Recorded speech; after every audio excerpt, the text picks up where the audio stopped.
Hello everybody and welcome back to the Level Up English podcast, the best place to come to practice the English language, learn about the British accent and culture with me, your host, Michael Lavers.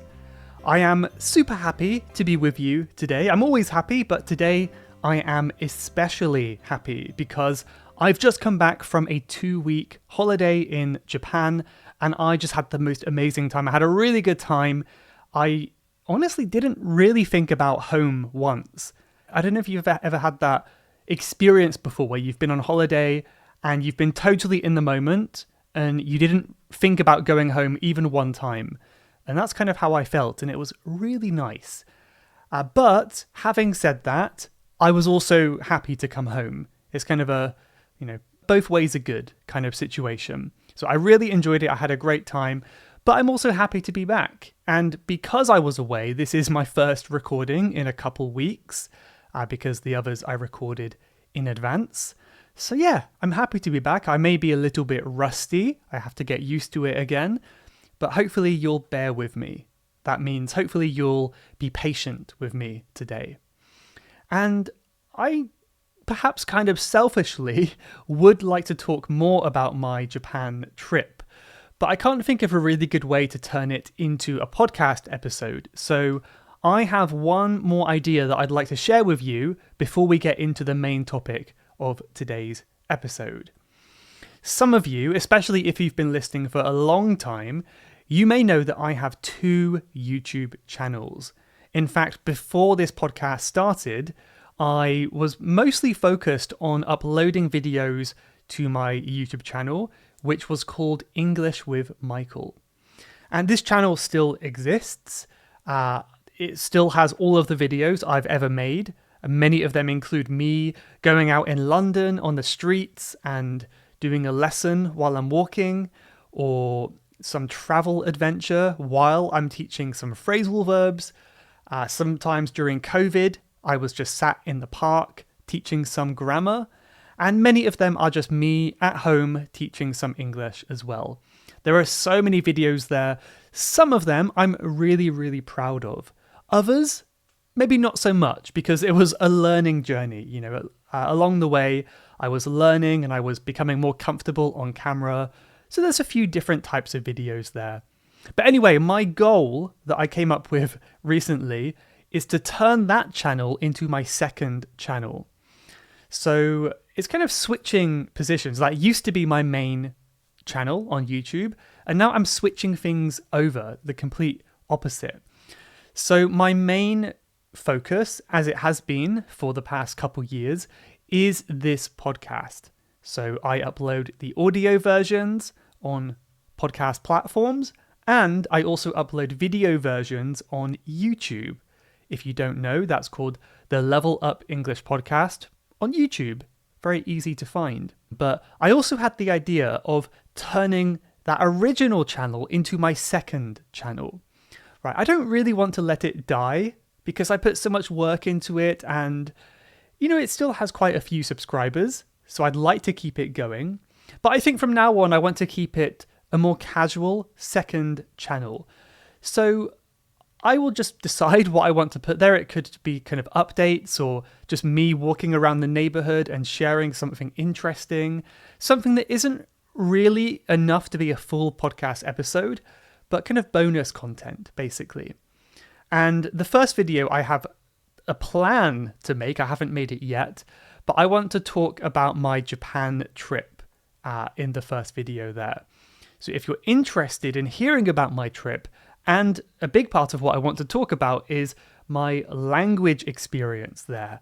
I did a lot of Japanese practice on my trip, and maybe there are some lessons I could share that might be useful for you as well. So I'm going to share about that on my second channel. You should be able to find it by searching English with Michael or Level Up English. But I will put a link down below wherever you're listening or watching this one now, so you can find it there.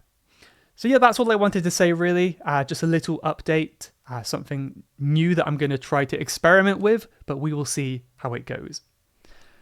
Anyway, today I want to talk about something totally different And this is all around one phrase, one expression in English, which is rose-tinted glasses. Or maybe a longer version would be to look at something or to look at the past through rose-tinted glasses.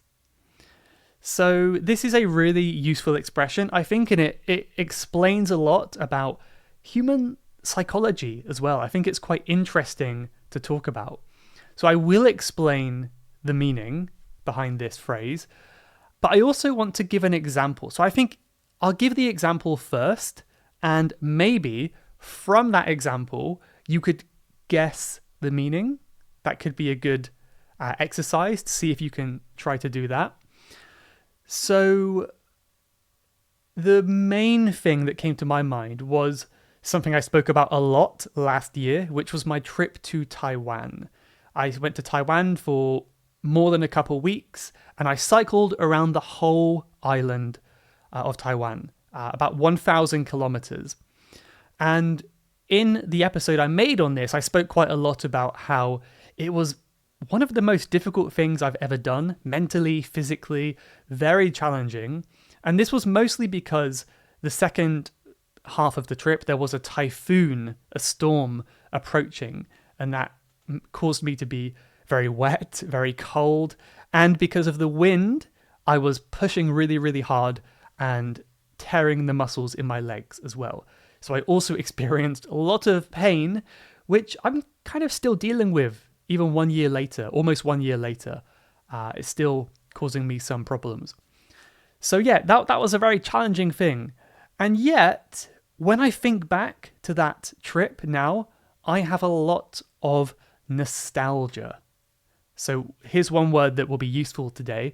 Nostalgia is a noun. And it's the feeling of looking back on the past with a kind of warm, fuzzy feeling inside. Many of us will feel nostalgia about our childhood times when we were younger. We look back and think, that was so nice. Everything was fun and simple and playful. I was always so happy. So it's kind of this nostalgic feeling. Nostalgic is the adjective. So I feel some sense of nostalgia for that trip to Taiwan. And I might say that I'm kind of looking through rose-tinted glasses, because even on the most challenging day where I made it to my accommodation exhausted, almost collapsing with no energy, painful, tired, cold, everything. It was horrible. And I remember that, but kind of looking back, it's kind of a nice memory. It's really weird. I remember thinking back, and I was lying in bed watching some movie on my phone, just trying to rest. And in some way, it's kind of a nice memory. And I think that's what we mean by rose-tinted glasses. So anyway, I'll explain. If you're still not sure what I'm talking about, I will explain. So when you look back on the past through rose-tinted glasses, you are viewing the past more positively than it actually was. In other words, you are probably forgetting about many of the difficulties, the pain, the bad times that happened during the past. And this is totally natural. This is what the human mind tends to do. Maybe you can tell me why, or you have an idea, but for some reason, it's quite easy to remember happy things, but we very quickly forget the bad things. If you have a really bad toothache, your teeth are hurting, it might be the worst pain you've ever felt, and yet 2 days later, you've forgotten how bad the pain was. You've totally forgotten. It's a very strange thing. And yeah, just to explain the idiom a bit more, rose-tinted. In this case, rose is like a color. It's kind of like pink, a pink purpley color. Tint. This word tint is a noun, and this is kind of like colored. It's not exactly a color. It's like a slight shade or color is given to something. And it's very often used with glass, like windows. So if you have tinted windows, right? Tinted is the adjective. They're tinted. Tinted windows are darkened windows, right? So they are darker, so it's harder to see through the windows. So they are tinted. Rose-tinted is a compound adjective, which just means they have a pink colour. So if you ever put on some rose-tinted glasses, everything looks so happy and colourful. Have you had that before, where maybe the sky is getting a bit dark and cloudy, and you put on your sunglasses and everything gets brighter somehow, and kind of a weird, I don't know, like optimistic, positive colour. My dad used to do this a lot when we went hiking together. He would have some tinted glasses, maybe like yellow tinted glasses, and he would always say, "Wow, look at the sky, it's so beautiful, look at that colour." But he would forget that he was wearing glasses. So he realised that, oh, actually, no, it's just a normal colour. I was wearing glasses, I forgot. So we kind of kept thinking he was being a bit silly, like, come on, it's not that colourful, you're just wearing glasses, come on. But he kept forgetting, it was quite funny. But yeah, that's rose-tinted glasses. It was actually kind of funny. I taught this expression in a group class I did a few weeks ago. And one of my students, they had a pair of rose-tinted glasses on their desk. So as I was trying to explain the meaning of this idiom, they just pulled out some glasses. Like, oh, it's like this, right? And I was like, yes, that's exactly right. How did you know? How did you have this prepared already? So that was very helpful, and perhaps it's what I should have today, but I am not so prepared. So, okay, I thought for the rest of this episode, we can go through some examples on how you might experience this, and I'll see if I can think of some ways where I have also felt this sense of nostalgia looking back on the past, and I'll see if you can relate to them. And then I think I'll end with a final section on some lessons to take away from this idea, this concept, which might be interesting. So first of all, one that came to my mind was the pandemic, like the COVID-19 pandemic. And I should say that many people went through very difficult times.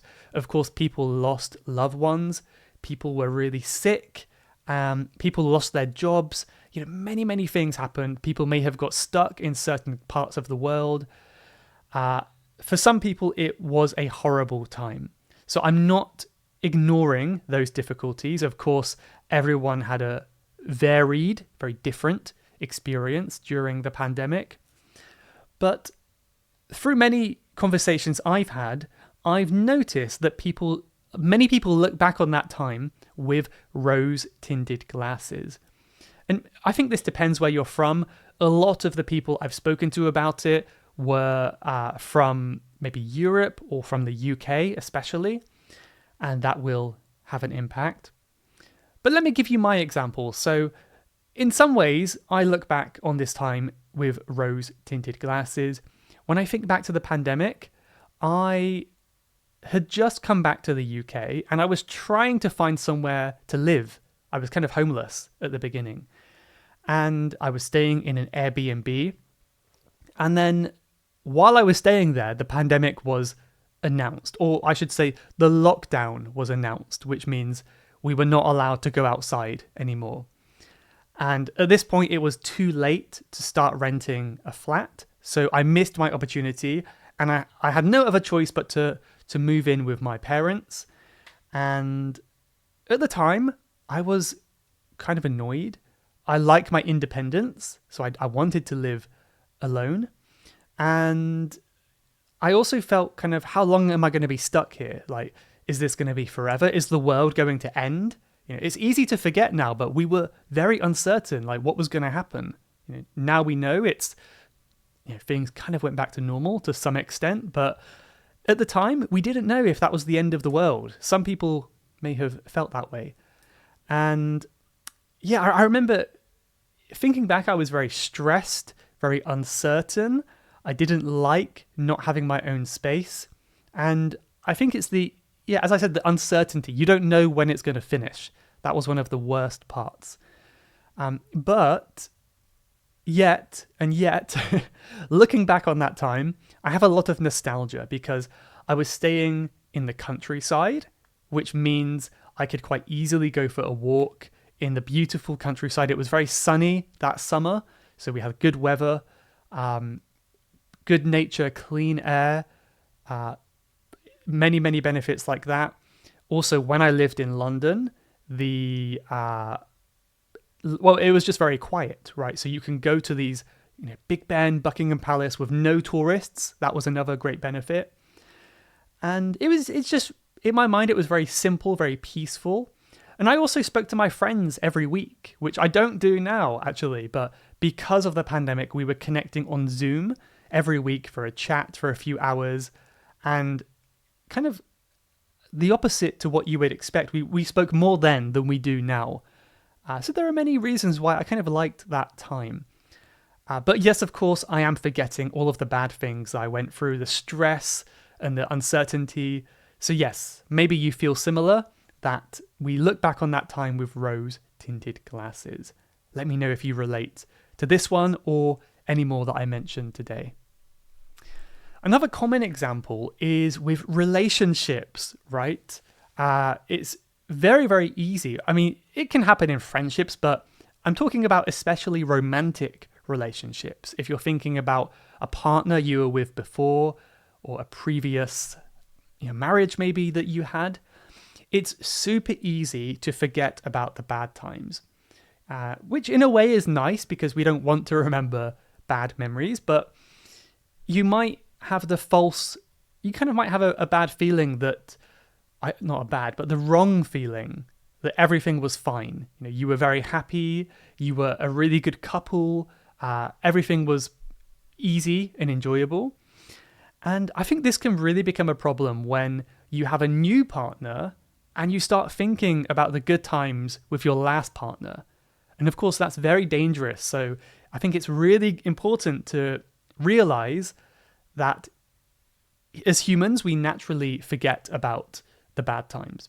So it's good to kind of keep that in mind and accept that bad things happened in the past as well. Right. And I think that's a very common example that many of us can relate to. So yeah, you don't have to share if you relate to that one because that's quite personal, but maybe inside you can think about it, But perhaps an easier one to talk about is careers, jobs, right? And I have an example for this one as well.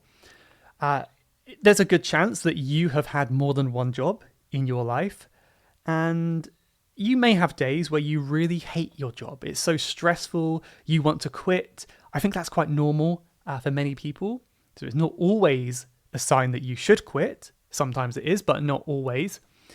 And yet you might also think back to your previous jobs and have this sense of nostalgia and go, that was a good job. It was simple. I had good co-workers. The pay was quite good, actually. Did I make a mistake leaving that job? Should I go back? My life is such a mess. You might be feeling that way. And I can give a couple examples. I mean, first of all, I had a brief time where I worked as a self-employed gardener, where I started printing out leaflets, like flyers to give to people to advertise my business. And I was going to their houses and cutting their lawns, trimming their hedges and stuff in their gardens. And there was a time where I thought that would be my career. That was my plan. But in the end, I decided against it. I don't remember why. I just think it was a lot of responsibility to just be in charge of everything on my own with no training, right? That's kind of a lot to deal with. And, as a teenager at the time, I didn't know how much to charge people. I felt guilty about charging too much money and all that kind of stuff. There's a lot of problems I had with it.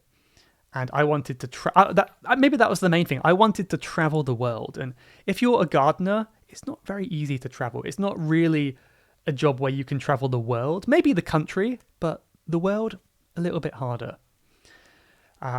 So that's one thing. And today, most of my work is online. At the time, I wished for a job online because I loved the idea of being free and independent to work in a cafe or wherever you want. So I'm kind of lucky in that sense. But now I see the bad sides. I spend so much time looking at my screens, so much time stuck in my room, not getting outside as much as I want to.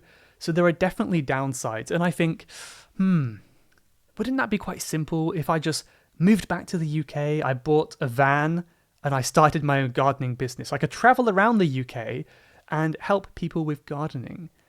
It wouldn't be a well-paid job, but it would be a simple job. It would be a very easy job. I wouldn't have any stress at the end of the day, right? So sometimes I kind of think about that. Maybe it's a good backup plan in the future. I could still do that. But yeah, I think again, I am viewing that situation with rose-tinted glasses. I'm only thinking about the good side, and I'm not thinking about all the possible downsides to such a job. For example, gardening in the winter and the rain, which is very uncomfortable in England. So yeah, let me know if you have anything similar where you feel positively about a previous job, even if you might have to admit it's not quite the case. Okay, another idea I had was past eras. E-R-A-S. An era is like a time period, usually quite a long time. But I think a lot of people have this nostalgic feeling for past eras, past decades, even ones from before they were born, right? I think this is very common, and many people will, we can say, romanticize, which is similar to using rose-tinted glasses. They'll romanticize, for example, the 1980s or even the 1950s, where things were simple and it was before internet and phones and all that kind of stuff. And yeah, you could just have a simple life, a happy, enjoyable life with no stress. That's what a lot of people think. And maybe this is related to this idea in America of the American dream. I think a lot of that came from like the 1950s after World War II. But again, when you think back, it's not as nice as you think, right? I would argue that we are living in the best time. For most people around the world, this is the best time. I think one of the biggest reasons for that is medical advances. If you have a problem with your teeth again, or you break a bone, you would much rather be living today than in the 1950s, right? And many other examples, like other conveniences and freedoms that 90% of people have today, maybe more, that we didn't have in the past. So I think there's a lot of benefits to today that people forget about, or people, we could say, take for granted. They don't fully appreciate them. And I'll give you my example. I used to be somewhat, I think nostalgic is a weird word for such an ancient time, but I used to look at medieval times with rose-tinted glasses. So this is kind of like fighting with swords and horses and castles, like all that kind of time where it might be like about 1,000 years ago with Vikings and that kind of stuff. And a lot of media, like movies and TV series, again, they romanticize this time in some cases. And it seems like a really simple way of living, farming, connection to the land, maybe. And again, it seems like there's no stress. Exploration, a lot of people were exploring the world for the first time, which was exciting. But there are many reasons why that's not true. Maybe I don't have to tell you, but if you get a bad cut on your arm, you could die. If you have a tooth infection, you could die.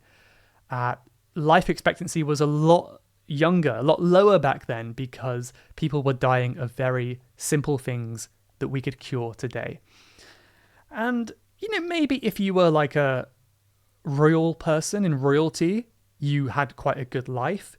But for most people, they were very, very poor. They had not enough food and all this kind of stuff. So it wasn't a good time to live in for almost everyone.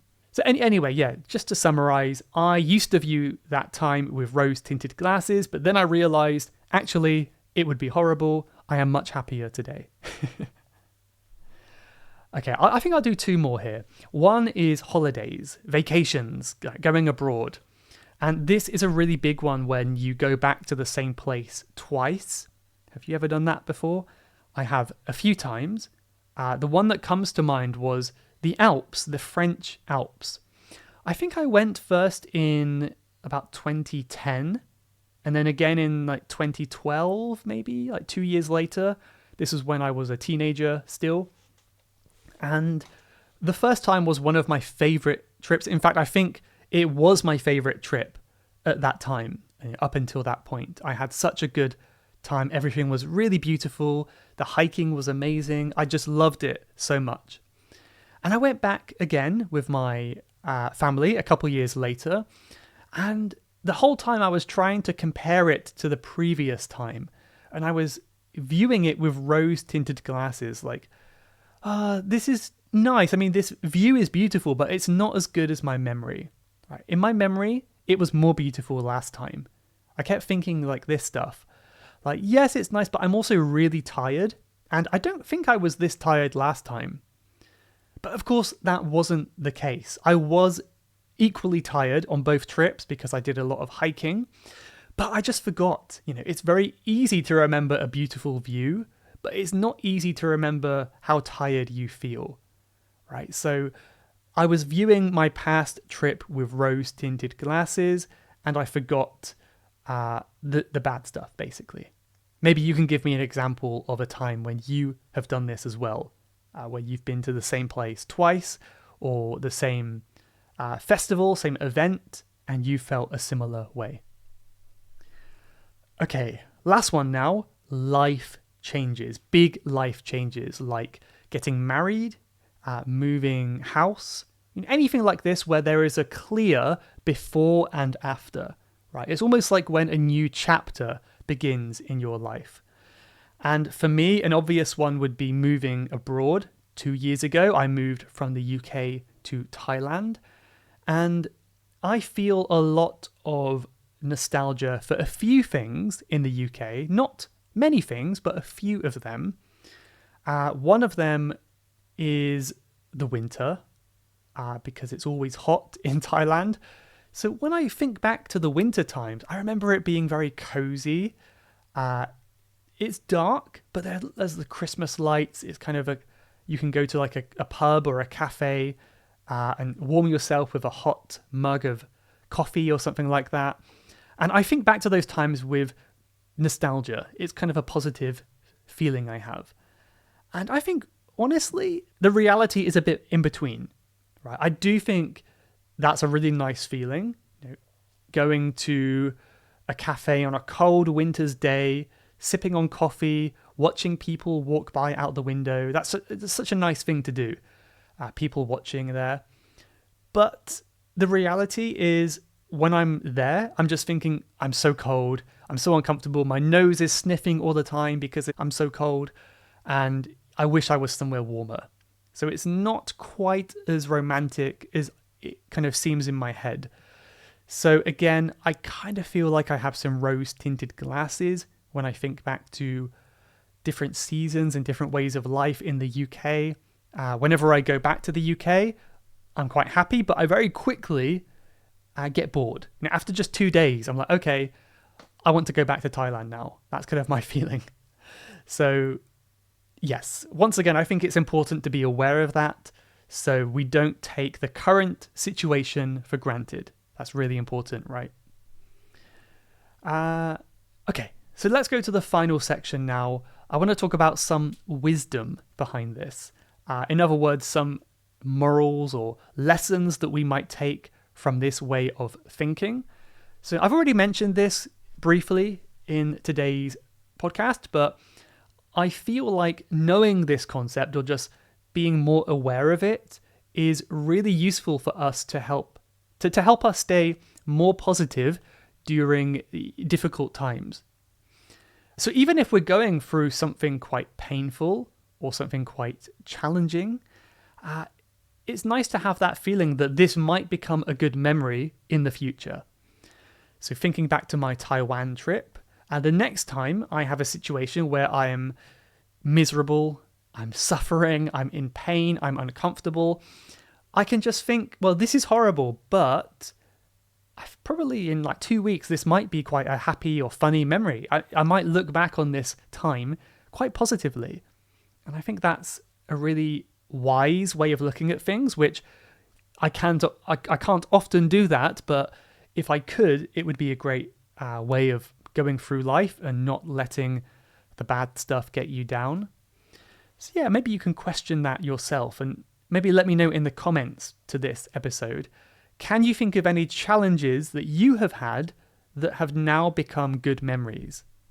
Right. Think about that, and it might be interesting to see what you can come up with.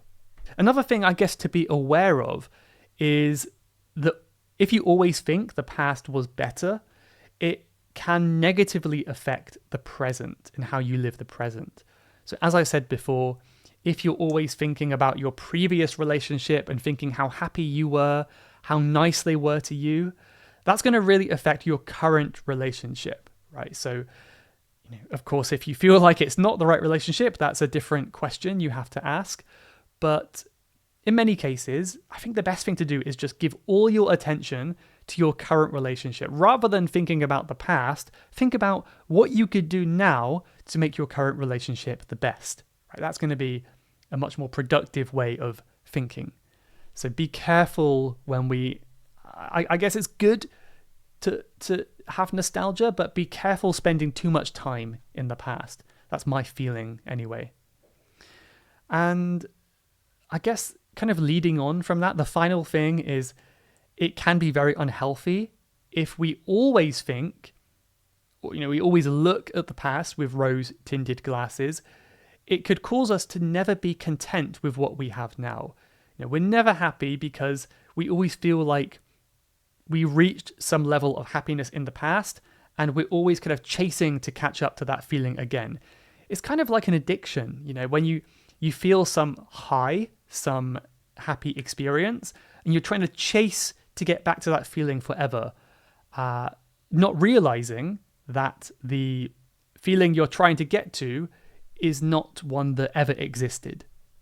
Right? It never really existed. It wasn't perfect when it happened, and you can't get there again. So I do think there's some wisdom there, some wisdom for me as well. I'm kind of telling myself, but hopefully you agree that there's something useful there for you as well. But okay, I think I'm going to move away from this topic and just say a quick thank you to some podcast reviews. So these are on Apple Podcasts, and we actually have 2 from Saudi Arabia today. The first one I want to mention is from Munirha. As always, sorry if I'm getting your name very wrong, I'm sure I am. But anyway, you said, it's the first time ever that I don't want the episode of the podcast to end. Your English is clear and understandable, and I've enjoyed the episode about Trump a lot. Thank you. That's interesting. I was actually kind of nervous about the episode because there was a little bit of clickbait in the title. Maybe you were expecting an episode on Donald Trump, and I did not mention him at all. So I was nervous that people might get mad, but hopefully you were relieved because you don't want to hear about him anymore. So thank you very much for the good feedback. I appreciate that. One more from someone, sometimes I guess. That's what they called themselves. And they said, I have been a loyal listener. Your voice was a significant part of my day, and I stopped listening to podcasts. I really love listening to podcasts, but I had circumstances that made changes, so much that I didn't even recognize myself anymore in a previous phase. Now I got better, and I searched the name of the podcast immediately. I got goldfish memory, which means a short memory, but I didn't forget it. And I heard the last episode, Speaking Up or Letting Go. Was it a coincidence? No one knows. But when I heard your voice and the music in the beginning, oh my goodness, I felt so nostalgic. And it touched my old self. Thank you, Mike. So that's kind of interesting. We mentioned the word nostalgia as we spoke about today. So that's good timing.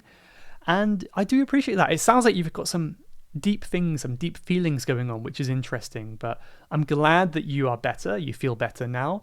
And I'm super glad that you came back to my podcast as well. And If you feel nostalgic when you hear the music, that is a very good sign. So thank you so much. That's very kind. That makes me happy to hear. And I think we'll end with a quote from C.S. Lewis, the author. And this is, "You can't go back and change the beginning, but you can start where you are and change the ending." That's a good one. So thank you so much for watching or listening. Hope you enjoyed this one, and I'll see you in the next one. Goodbye. You have been listening to the Level Up English podcast. If you would like to leave a question to be answered on a future episode, then please go to levelupenglish.school/podcast. That's levelupenglish.school/podcast. And I'll answer your question on a future episode. Thanks for listening.